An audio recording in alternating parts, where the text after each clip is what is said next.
So a lot of people ask me how I make my demos, and one part of this process is getting the screen recordings absolutely clean and perfect. And today I want to take you through my process using Screenstudio to get that outcome. So by the end of this, you'll be able to make better screen demos in Screenstudio, and I hope that you know a better process to be able to do the whole thing more efficiently for you as well, or anyone else on your team. So let's get into it. So I'm looking here at a Notion page, and the first goal that we have is to create consistent conditions for actually recording the screen. So actually, my first step is actually before you start recording. So as I'm looking here, you see that the by default, this window size is larger than I would recommend. Here, I'm gonna go into Window and click Resize and do 1280 by 720. And the reason why that this ends up being nice is because then it gives enough space, like the right amount of space above and on the side of what you're gonna record. And so by always recording at this, you also then have consistent outcomes. So you could actually cut between different takes if you have two different screen recordings and then you don't get it right the first time, etc. But it's just very nice to use consistent settings when you're recording. The other thing I'll highlight is that you also want your font size and the conditions of the screen to remain consistent. A way that I do this is I go to View, and then you're gonna go to actual size, and that's going to make sure that all of this is consistent from recording to recording, which is really important for consistency. So I've just opened up a new page here, and now my goal is to have a really clean swoop and click. I'm going to call this the start and stop method. So essentially what I know is that when I'm editing it afterwards, when the cursor is in the same place for more than 3 seconds, it actually disappears. And so that's why the reason why that's helpful is because right before you move and click, if you just pause for a second, you can think about where you're going to next move the cursor, and then you can sort of edit out that pause that you had there. So let me show you. So I'm here on a new page. Let's pretend I'm showing a Notion agent demo. I'm gonna start here, and then you're gonna see, I'm gonna swoop and click. Now I actually didn't like that swoop went a little bit below the frame. I'm gonna try this again, put it in the middle, swoop and click. Nice. Okay, so that was like part one. Now I would pause for a second. I'm thinking, all right, what do I want to ask agent here to do? In this case, let me say, use my journal entries to make a plan for how I'm going to have the best 2026 ever. It is that season after all. Okay, so now I'm going to have a click moment, right? So now I'm going to let it pause for a second so that the cursor disappears, and then I'm going to make a clean click moment. 3, 2, 1, click. Okay. Now, the point of this demo is not to show my best plan for 2026. The point was to show Screenstudio. So you saw what I was doing there. I was pausing and clicking, and now I'm gonna turn this all together. So now we're here in Screenstudio, and here you can see some of the default settings that we typically have. Now, immediately, the first thing I'm gonna do is I'm gonna jump to the take that I just showed you here with these clicking. I think it's around here where we start. So I'm going to delete all those.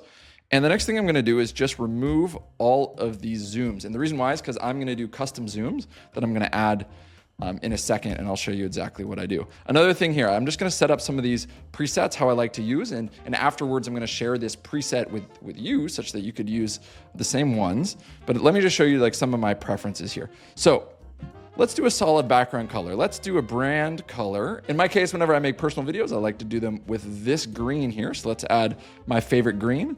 And now let's go into the cursor settings. So in terms of cursor style, I like to go with the one on the very left here. And I like to always use the pointer cursor. Sometimes it'll give you the Mickey Mouse hands, which I do not like, and you will not see in any of my demos. For some other things here, let's look at the background size. In terms of padding, I would probably go a little bit less padding right there. And many of these other settings are looking fine and good. I already deleted our zooms. Okay, this cursor size is too large. Let me turn that down a little bit. Let's go to 1.5. And now let me show you just a demo, like example how I would edit this. So we're going here. Pretend I'm showing a Notion agent demo. Lol, I don't want to have to listen. Here, let's just turn this off. Let's mute the microphone so I don't have to listen to myself. And let's see when I start going. Oh, that was a bad swoop. The reason why it was bad because I went under the frame. So let's try that again. I'm gonna hit C to cut out that one. And now I see that swoop, click, boom, that's what I'm talking about. Okay, now we have a wait moment, right? Where we've already opened. And so now I'm gonna go over here and I'm gonna go from when I start typing. So I just created this little segment here. I'm gonna delete that. and use my journal entries to do blah, blah, blah. And I actually don't want to like watch the whole recording, you know, typically. So I'm just going to cut there. And now you see, oh, I have that little moment that's bad where I have that and sign. So let's go from there. So if we go back, plan forever. And then after we're typing, we're going to have a click moment. Let's wait for where that click actually occurs. It occurs right there. So I'm going to do cut. And okay, now another thing I'm realizing is that we're going to not hide the cursor if not moving. The reason why this setting is important is because then you can actually do these edits more cleanly. So let me play this back again. You see typing. Okay. We get the full type, and then you see that cursor came back into the frame before we clicked, and that is looking pretty good to me. Nice. Okay, now at this point, agent's going, etc. I'm just gonna cut it here because the point of my demo is just to show this first moment. Okay, so now let's talk about zooms. I feel like often what I see in a lot of other demos is that people are too dramatic with their zooms. Like really what you want to do is super light punch-ins and light punches out. And just like sort of an interview, you maybe want to start with a wide shot and then cut to a closer shot. And then at the end, resolve to a wider shot. You don't have to resolve at a wider shot depending on what you're showing, but that's just something that I generally have in mind. So, okay, let's start at a one zoom. This is all sort of, you drag down below to create a new zoom here. And so let's start with the most basic. Okay, so because we're clicking on that element of the screen, we're probably gonna wanna be zoomed in for that part. So we have a basic zoom at the very start. I guess you actually don't need it because this is technically what the background would be. And for this moment, we wanna have a slight zoom. So when I click the zoom, it takes me to this sort of zoom editor here. And we're gonna wanna do this manually, right? Instead of using the default presets. Here, I'm gonna zoom in slightly, and then I'm gonna place this where I wanna see it. So I actually want, let's see the zoom level that we like. I kind of like this right there. And so we start basic and we go. I think that's actually a bit too much of a zoom. This is a little bit of the problem I talked about earlier. I would take that about 114 and we zoom in there. And that's a nice click. Now, you see how it unzoomed? Let's just keep that zoomed, right?